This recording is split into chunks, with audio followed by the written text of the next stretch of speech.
በስመ አብ ወወልድ ወመንፈስ ቅዱስ አሐዱ አምላክ አሜን።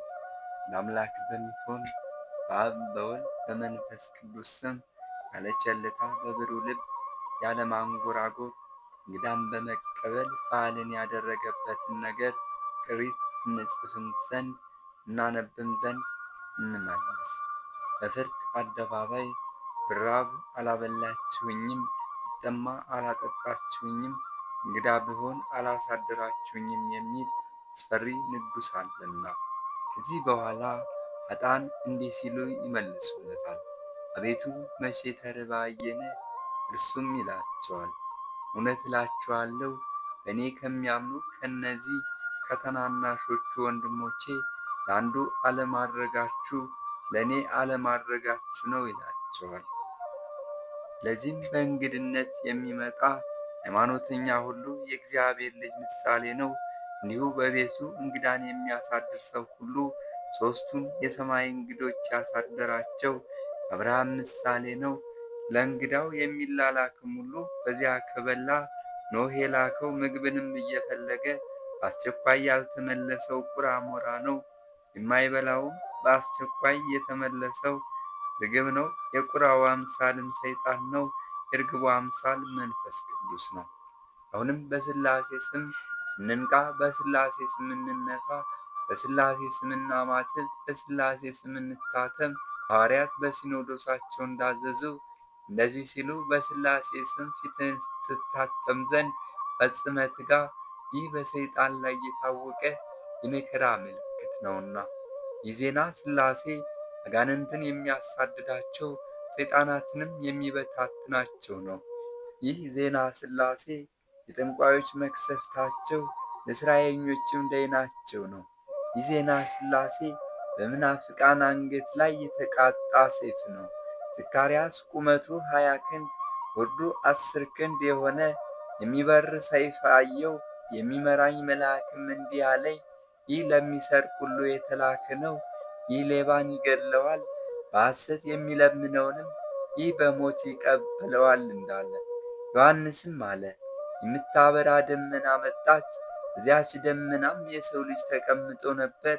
የወርቅ አክሊልም በራሱ ላይ ነበር። የተሳለ ሰይፍም በእጁ ተይዞ ነበር። ሌላ መልአክም ከመቅደሱ ወጣ፣ በታላቅ ድምፅ በብርሃን ደመና የተቀመጠው ጩኾ እንዲህ አለው፣ የተሳለ ሰይፍን ላክ እና እጨድ፣ ሰዓቱ ጊዜው ለማጨድ ደርሷልና የምድርም ማዝመራ ደርሷልና። ከዚህ በኋላ ያ በደመና ላይ ተቀምጦ የነበረው ሰይፉን በምድር ላይ ዘረጋ። በደመና ላይ የተቀመጠው ማን ነው? ክርስቶስ አይደለምን? ደመናዋም እርሱን የወለደችው በሁለት ወገን ድንግል የሆነች እመቤታችን ቅድስት ማርያም አይደለችምን? ማጨጃውም ማጭዱም የእንክርዳዱ ዘሮችን የሚያጭዳቸውና በሚነድ እሳት የሚያቃጥላቸው የቃሉ ትእዛዝ አይደለምን? ይህ ዜና ሥላሴ የከሃዲዎቹን ጉሮሮ የሚቆርጥ ሰይፍ ነው። በሰሎሞን መኃልይ እንዲህ ሲል እንደተነገረ አንዱ ሰው ሰይፍ በወገቡ ነው። ዳግመኛም በዳዊት መዝሙር ለእርሱ እንዲህ ተብሎ እንደተነገረ፣ ሁለት አፍ ያለው ሰይፍ በእጁ አለ፣ በአሕዛብ ላይ በቀልን ያደርግ ዘንድ ሕዝቡንም ይዘልፋቸው ዘንድ ነገሥታቱን በእግረ ብረት በሰንሰለት ያስራቸው ዘንድ ከበሩትንም በብረት ሰንሰለት ያስራቸው ዘንድ አቡ ቀለምሲስ እንደተናገረ እንዲህ ሲል፣ ከዚህ በኋላ ሰማይ ተከፈተ፣ ነጭ ፈረስም ወጣ። የሚጋልበውም ስሙ ጻድቅ እና መሃይምናን ይባላል። በመንግሥቱም እውነትን ይፈርዳል፣ ይዋጋል። ዓይኖቹም እንደ እሳት ነበልባል ናቸው። ራሱም ላይ ዘውድ አለ። ከእርሱ ብቻ በቀር ማን የሚያውቀው የሌለ አስማትም በቀጸላው ላይ ተጽፏል። በደም የታለለ ልብስም ለብሷል። ስሙንም ቃለ እግዚአብሔር አሉት። የሰማይ ጭፍሮችም በነጫጭ ፈረሶች ሆነው ይከቡታል። ንጹሕ ነጭ የብርሃን ልብስም ይለብሳል። ከአፉም በእርሱ አሕዛብን የሚቀስፍበት የተሳለ ሰይፍ ይወጣል። ዳግመኛም እንዲህ አለ፣ የተረፉትንም በዚያ በነጭ ፈረስ በተቀመጠው ከአፉ በሚወጣው ሰይፍ ገደሏቸው። ምስጢሩን ነገር ትርጓሜው እንደዚህ ነውና፣ ፈረስ የተባለው አዳም ነው። የተቀመጠበት ስሙ አማኑኤል የተባለው ነው። ይህ ከልጁ ከእመቤታችን ከሥጋዋ ሥጋ ከነፍሷ ነፍስ ነስቶ ሰው የሆነው ነው። ሰይፉም የአካላዊ ቃል ሥልጣን ነው። ሁለት አፍ ያለው የሚለው የኦሪት ቃላትና የወንጌል ትእዛዝ ናቸው። ለሙሽራው ለቤተ ክርስቲያን እንዲህ ተብሎለታልና ከኃያላን እስራኤል የተገኙ 60 ኃያላን በዙሪያው አሉ። ሁሉም ሰይፍ የያዙና ሰልፍ የተማሩ ናቸው። የእስራኤል ንጉሥ መክብብ ሰሎሞን ሆይ የትንቢትህን ትርጓሜ እባክህ ንገረኝ። ከእኔ ምናልባት ፈጽመ የሰወርከው ነገር ምስጢር ቢኖር እነሆ የተሰወረውን ምስጢር የሚገልጥ የሕይወት መንፈስ ይገልጥልኛል፣ እንዲህ እያለ ያስተምረኛል።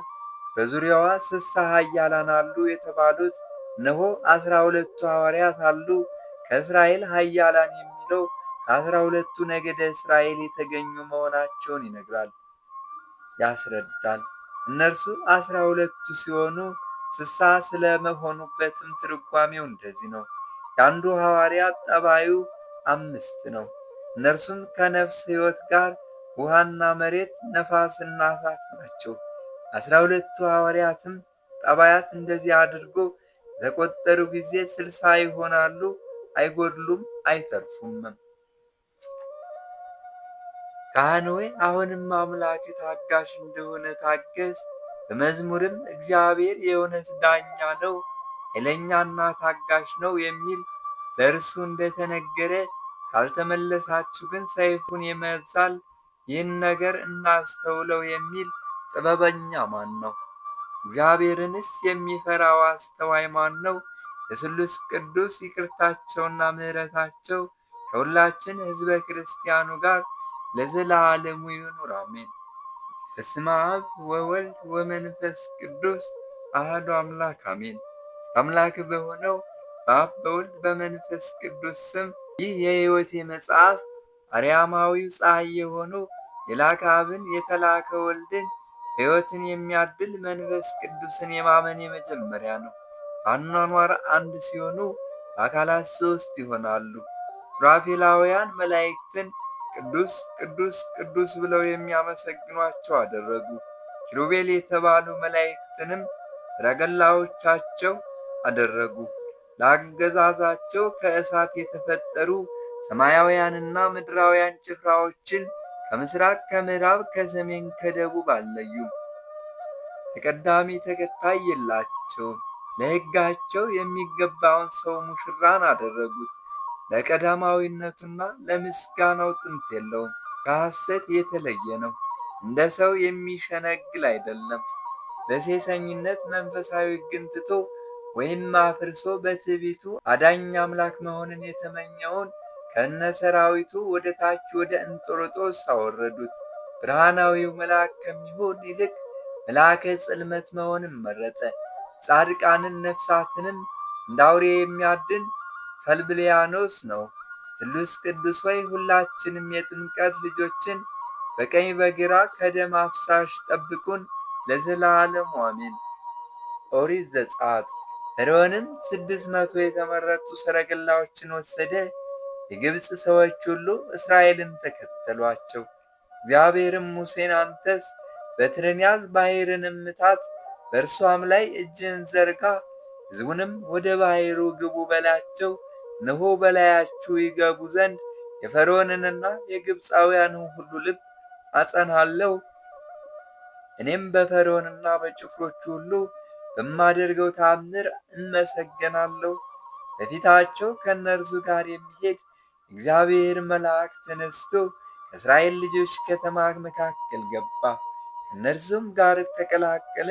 እስራኤልም ወደ ባሕሩ መካከል ገቡ፣ ውሃውንም ከፍለው የብስም ሆነ። እስራኤልም በየብስ ተሻገሩ፣ ውሃም በቀኛቸውና በግራቸው እንደ ግድግዳ በላይ እንደ ተራዳ ሆነ። እግዚአብሔርም ሙሴንና አሮንን በግብፅ ምድር እንዲህ አላቸው፣ ይህ ወር የወራቶች መጀመሪያ ይሁናችሁ፣ ከዓመቱ ወሮችም አስቀድሙት። የእስራኤልን ጉባኤም እንዲህ ብላችሁ ንገሯቸው፣ በዚህ ወር በ14ኛው ቀን ሰው ሁሉ በየቤቱና በየወገኑ በግን ይውሰድ፣ በቤቱ ውስጥ ያሉት ቤተሰቦቹ ጥቂት ቢሆኑ እና አንድ በግ የማይጨርሱ ቢሆኑ ሌላ የጎረቤቱን ቤተሰብ ይውሰድ። በሰው ሁሉ በግ ቁጥር ልክ ለእያንዳንዱ የሚበቃው ይሁን። አንዱ በግም ፍጹም ዓመት የሞላው ተባት ይሁን። የምትወስዱትም ከመንጋችሁ ይሁን፣ ለዚህ ወርም የተጠበቀ ይሁን። በዚህ ወር በ14ኛው ቀንም ሁሉም የእስራኤል ጉባኤ ለሰርክ በምሽት ይረዱት፣ ከደሙም ተቀብለው ሁለቱም መቃን ይርጩት። በዚያች ቀን ሥጋውን በሚበሉበት በመቀመጫው በወንበሩ ዙሪያ ይርጩት። እሱንና ያልቦካውን ቂጣ ከሆምጣጤው ቅጠል ጋር እየጨመሩ ይብሉት። ጥሬውን ብርንዶውን አትብሉ፣ በውኃ የበሰለውን ቅቅሉንም አትብሉ። በእሳት የተጠበሰውን ነው እንጂ ራሱንና ቅልጥሞቹንም ትጨርሱታላችሁ። ከእርሱም ለነገ አታስቀሩ። ነገር ግን ወገባችሁን ታጥቃችሁ ጫማችሁንም አዝባችሁ ዘንጋችሁንም በእጃችሁ ይዛችሁ ብሉት፣ እየቸኮላችሁም ብሉት፣ የእስራኤል አምላክ የእግዚአብሔር ፋሲካው ነውና አላቸው። ምድረ ግብፅ በዳግመኛው ዓለም ይተረጎማል፣ ወሩም በወንጌል ይተረጎማል። ያ ወርም ሚያዝያ ነበር። እስራኤልም ሁሉ በወንጌል ባመኑ ምዕመናን ሁሉ ይተረጎማሉ። በጉም መድኃኒታችን ነው። በቤቱ የተባለው ቤተ ክርስቲያን ናት።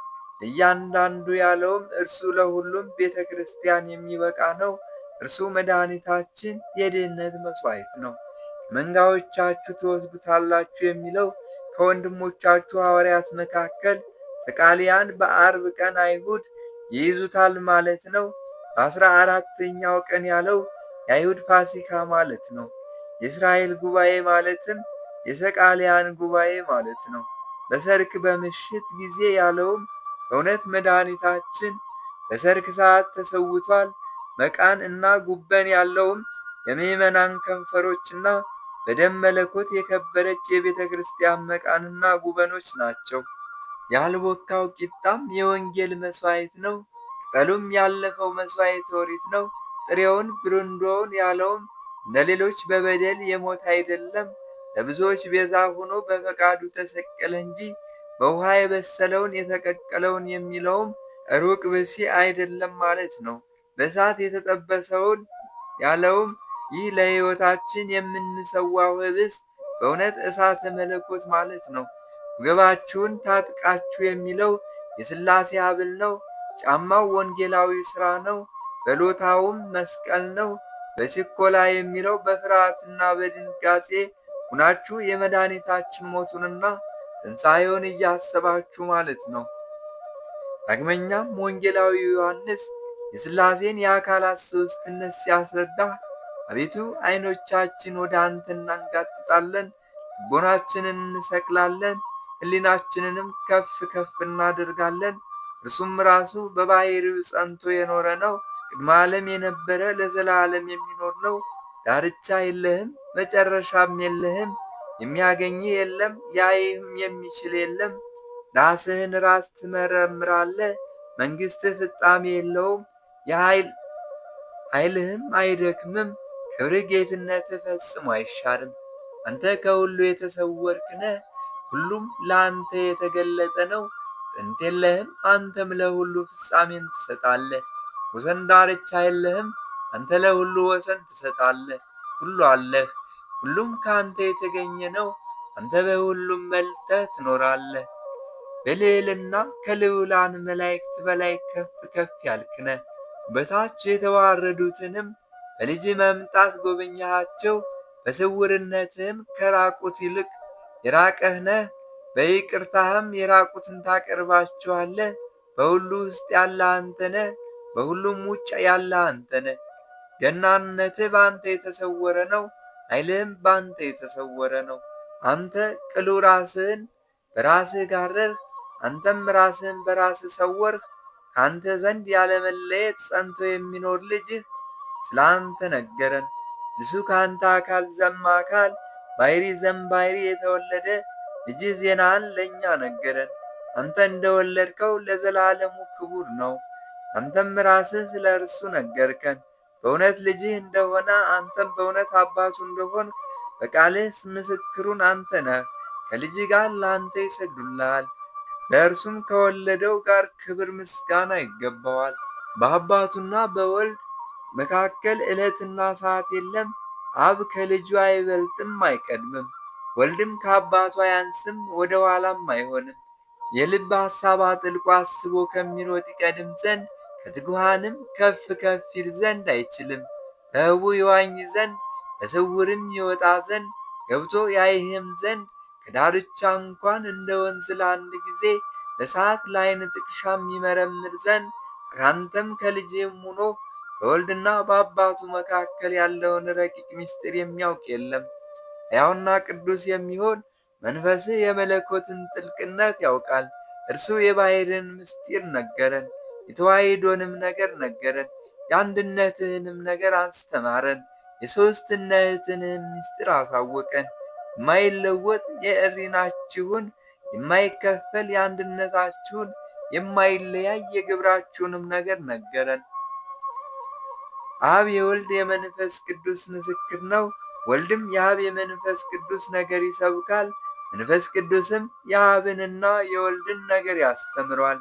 ሦስትነቱም በአንድ ስም ያመልኩ ዘንድ ስውርና ድንቅ የሚሆን የልጅነትህን ታስታውቃቸዋለህ። በጸጋ ምሕረትም ለሚያመሰግኑ ታሳያቸዋለህ። ልዑላን በየወገናቸው፣ መላእክት በየሥርዓታቸው፣ ትጉሃን በመብረቃቸው፣ ኪሩቤል በግርማቸው፣ ሱራፌል በምስጋናቸው ሁነው በቅርብ ላለው ለእግዚአብሔር ይሰግዳሉ። የሚያቃጥል እሳት እንዳይበላቸው ፊታቸውን በመብረቅ ሸፍነው፣ የኃይል ነበልባል እንዳያቃጥላቸው እግራቸውን በፍም ይሸፍናሉ። በአራቱ ማዕዘንና በዳርቻው ይወጣሉ። በዓለም ዳርቻ ሁሉ ጸንቶ በሚኖር በእርሱ ፊት ይወጣሉ። ከሁሉ የተሰወረ አንድ እርሱን ያመሰግኑት ዘንድ ታላቅና ጉልህ በሚሆን ቃል ይጠሩታል። በየሰራዊቶቻቸውና በየሥርዓታቸው በየወገናቸው በየሹመታቸው አንተን አብን ያመሰግናሉ፣ ለአንተ ይሰግዳሉ፣ አንድያ ልጅህንም ያመሰግኑታል። ሕያው ወመሕያዊ ቅዱስ መንፈስህንም ያመሰግናታል። በአንድነት የጌትነትን ምስጋና ያሳርጉልሃል። እኛም ከእነርሱ ጋር በአንድነት አቤቱ በምሕረትህ አስበን እንል ዘንድ እኛንም አስተካክለን አንድ አድርገን እኛም እንደነርሱ እናመሰግናለን። ቅዱስ ቅዱስ ቅዱስ ፍጹም አሸናፊ እግዚአብሔር እንደሆንክ እኛም እናምናለን። የጌትነትን ምስጋና በሰማይ በምድር የመላ ነው። ቅዱስ አብ አንተ ሕሩም ነህ ትኖራለህም። ቅዱስ ወልድ አንተ ሕሩም ነህ ትኖራለህም። መንፈስ ቅዱስ አንተ ሕሩም ነህ ትኖራለህም። ሦስት ስም አንድ እግዚአብሔር ነው። ለቅዱሳኖችም ሁሉ ቅዱሳን የሆኑ ዘንድ በቸርነት ሰጠሃቸው። ፍጥረትንም ሁሉ በቃል ፈጠርህ። መገዛት ሳይኖርብህ ሁሉም ፈጠርህ። ሳትደክም ሁሉን ትሸከማለህ። ሳታጓድል ለሁሉም ትመግባለህ። ዝም ሳትል ለሁሉም ታስባለህ። ሳትጎድል ለሁሉም ትሰጣለህ። ሳትነጥፍ ለሁሉም ታረካለህ። ሳትዘነጋ ሁሉን ታስባለህ። ሳትተኛ ሁሉን ትጠብቃለህ። ጨል ሳትል ሁሉን ትሰማለህ። ሳትበቀል ሁሉን ትተዋለህ። ባዕድ የማይሰጠው ክቡር የማያዙት ፈጣሪ፣ የማይሾሙት ንጉሥ፣ የማይነቅፉት ጌታ፣ የማያበድሩት አምላክ፣ የማይሰጡት ባለጸጋ፣ ከማያልቀው ገንዘቡ የሚሰጥ እርሱ ነው። በሁሉ ሳለ ያንተን ነገር መስማት እንደሚቻለን መጠን ነገሩን። ልጅህንም ወደ እኛ ሰደድከው። ካንተ ዘንድ ሳይለይ መጣ፣ ካንተ ሳይንቀሳቀስ ወረደ። ሁለንተናው ካንተ ዘንድ ኖረ። ካንተ ዘንድ ሳይለይ ወደ እኛ ሰደድከው። አንተ ከምትኖርበት ዘንድ ጸንቶ ይኖራል። በምድር ከወላጁ ጋር ሳለ በሰማይ ከአባቱ ጋር ነበረ። ከላይ ሳይጎድል ከታችም ሳይጨምር ወረደ። ሳይወሰን በማኅፀን ተጸነሰ። ከምላሱ ሳይጎድል በማኅፀን አደረ። ሥጋዊ ፍጥረትን ሁሉ የፈጠረ እርሱ በማኅፀን ኖረ። በኪሩቤል ላይ አድሮ የሚኖር እርሱ በእመቤታችን ሥጋ አደረ። የሚያቃጥል እሳት እርሱ ሥጋን ተዋሃደ። ከሥሩ ወደ መገለጥ መጥቶ ተወለደ። ሕፃናትን በማኅፀን የሚፈጥር እርሱ ሕፃን ሆነ።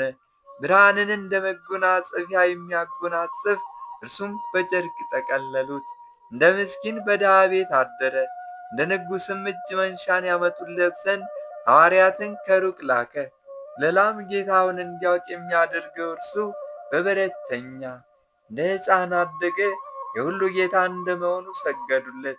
እንደ እግዚአብሔርነቱ እየሠራ ሰው እንደመሆኑ ተመላለሰ። ሰው እንደመሆኑ በፈቃዱ ተራበ። ከሃሊ እንደመሆኑ የተራቡ ብዙ አሕዛብን ከጥቂት እንጀራ አጠገባቸው። የሚሞት እንደመሆኑ ተጠማ። ሁሉን የሚያድን እንደመሆኑ ውሃን ጠጅ አደረገ። እንደ ሥጋ ልጆች ተኛ። የሁሉ ፈጣሪ እንደመሆኑ ነቅቶ ነፋሳትን ገሠጻቸው። ትሑት እንደመሆኑ ደግሞ አረፈ። ልዑል እንደመሆኑ በውሃ ላይ ሄደ። እንደ ፍጡር ሰው እንደመሆኑ ራሱን በዘንግ መቱት። የሁሉ ጌታ እንደመሆኑ ከኃጢአት ቀንበር ነፃ አደረገን። ሁሉን ታገሰ። በምራቁ ዕውራንን ያዳናቸው መንፈስ ቅዱስንም እፍ ብሎ የሰጠን እርሱ የርኩሳንን ምራቅ ተቀበለ።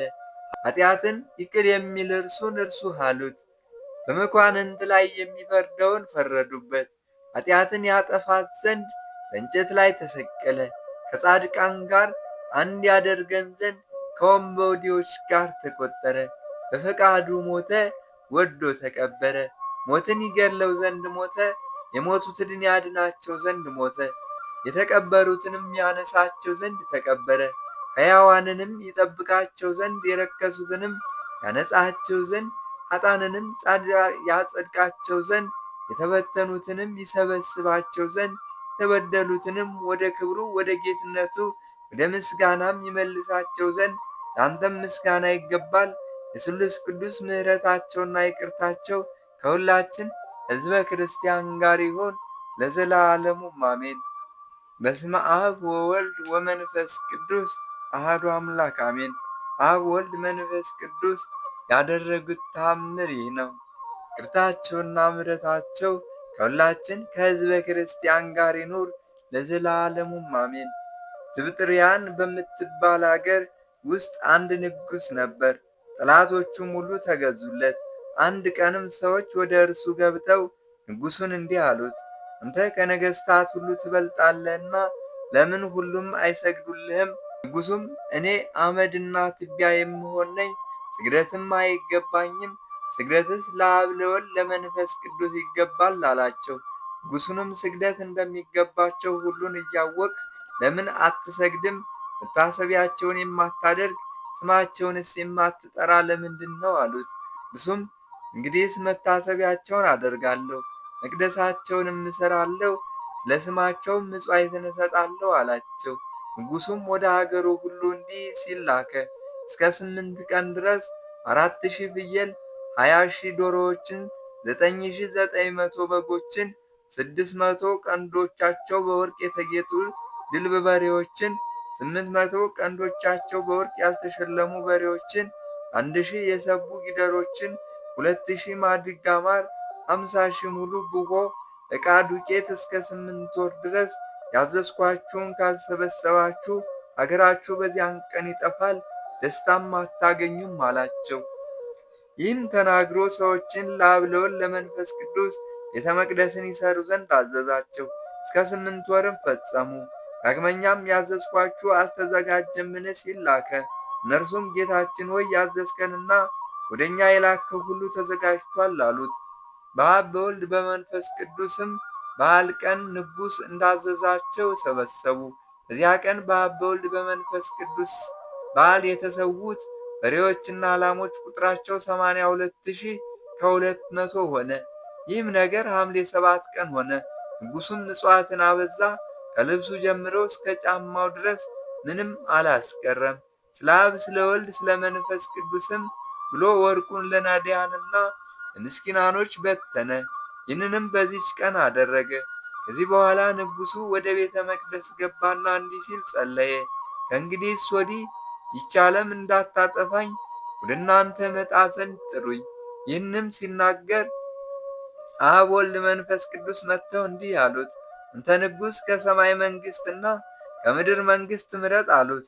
ያም ንጉሥ ጌቶቼ ሆይ የሚሻለኝን እናንተ የምታውቁ ስትሆኑ ምረጥ የምትሉኝ ለምንድን ነው? ከእንግዲህስ ወዲህ ወደ እናንተ ልመጣ እሻለሁ፣ በመንግሥተ ሰማያት ከእናንተ ጋር ልኖር እወዳለሁ አላቸው። አብ ወልድ መንፈስ ቅዱስም እንዲህ አሉት፣ አንተ መታሰቢያችንን እንዳደረግ ብዙ ላሞችንም ስለ እኛ እንደሰዋ እኛም ወደ መንግሥተ ሰማያት እንድትገባ እንወዳለን። ሰማያዊ የሆነ የብርሃን አክሊል ተዘጋጅቶልሃልና አሁንም ና የመንገዳችን ፍለጋ አይተህ ተከተለን አሉት። ንጉሡም አብ ወልድ መንፈስ ቅዱስን እንዲህ አላቸው፣ ጌቶቼ ሆይ ፍለጋችሁን እከተል ዘንድ አትተውኝ፣ ተሸክማችሁኝ አሳርጉኝ አላቸው። ይህንንም ተናግሮ በጨረሰ ጊዜ ወደ አብርሃም ወደ ይስሐቅና ወደ ያዕቆብ አሳረጉት። ያን ንጉሥም እጅ ነሱት። ያ ሰውም ስለ ዳነው ሁሉም ተደሰቱ። ዳግመኛም መላእክት ወዳሉበት ወሰዱት። እነርሱም እጅ ነሱት። የብርሃን ዘውድ ከራሳቸው አንስተው ሰጡት። ሁሉም በአንድነት ተደሰቱ። ነቢያትና ሐዋርያትም ለአብ ለወልድ ለመንፈስ ቅዱስ ማደሪያ መሆኑን አውቀው ተቀበሉት። በፍጹም ደስታ ተቀብለው ወደ ሥላሴ አንጻር አስገቡት። ስማቸውንም አመሰገነ። በሕይወት ማደሪያም አረፈ። ከመላእክትና ከሰዎች ጋር ተደሰተ። ወደ ገነትም አስገቡት። አብ ወልድ መንፈስ ቅዱስንም እናንተስ ይቅርታን የምትወዱ ትባላላችሁ አላቸው። እናንተም ዕረፍት ወደ ተዘጋጀበት ሰማያዊ ደስታ ወደሚገኝባት ወደ ገነት አስገባችሁኝ፣ ከተመረጡ አገልጋዮችም ጋር አስቀምጣችሁኝ አላቸው። ዳግመኛም አብ ወልድ መንፈስ ቅዱስ ብሪት ጽድልት የሆነች አገርን ሰጡት። መስክ የሚመስል አለ፣ ሽልምልም የሚመስልም አለ፣ የእሳት ነበልባል የሚመስል አለ። ጣራውም መብረቅን ይመስላል፣ ምድሩም በረዶን ይመስላል። በወዲህ በምስራቅ ያሉት አምዶቿም የወርቅ፣ በምዕራብ ያሉት አምዶቿም የእሳት፣ በሰሜን ያሉት አምዶቿም የበር፣ በደቡብ ያሉት አምዶቿም የብርሃን ናቸው። ብርሃኗም ዓይኖቿን ይበዘብዛል። መዝጊያዋም ፈጽሞ የሚያበራ የዕንቁ ነው። መዝጊያዋም ከሰማይ እስከ ምድር ይደርሳል። ውስጡ ግን ይህን ያህላል፣ ይህን ይመስላል አይባልም። ነገር ግን ውስጡን ከአብ ከወልድ ከመንፈስ ቅዱስ በቀር የሚያውቀው የለም። ይህም ንጉሥ ክብርን አገኘ፣ በሰላምና በሕይወትም ኖረ። እንዲሁም ከእኛም ላይ የሕይወትን ዝናብ ያርከፍክፉ፣ ዓይነ ልቦናችንንም ያብሩልን። ዝናብ ግን ያለ ደመና አይላክም። አብ ወልድ መንፈስ ቅዱስ ሆይ ለእስራኤል ውሃን ከጭንጫ አፍልቃችሁ መናንም ከደመና ወርዳችሁ የመገባችሁ እናንተ የሕሊና ምስጢርን መግቡን። እንዳያስቱንም የሳጥናኤልን ሠራዊት ከእኛ አርቁልን። ወደ እኛም እንዳይመጡ መንገድ አትስጧቸው። አብ ወልድ መንፈስ ቅዱስ ሆይ ከሐናምና ከኢያቄም በረከት አድሉን። ሶስናን ያዳናችኋት ጌቶቻችን ሆይ የጥምቀት ልጆች ሁላችንንም አድኑን፣ ለዘላለሙም አሜን። ወስብሐት ለእግዚአብሔር ወለወላዲቱ ድንግል ወለመስቀሉ ክብር። ይቆየን።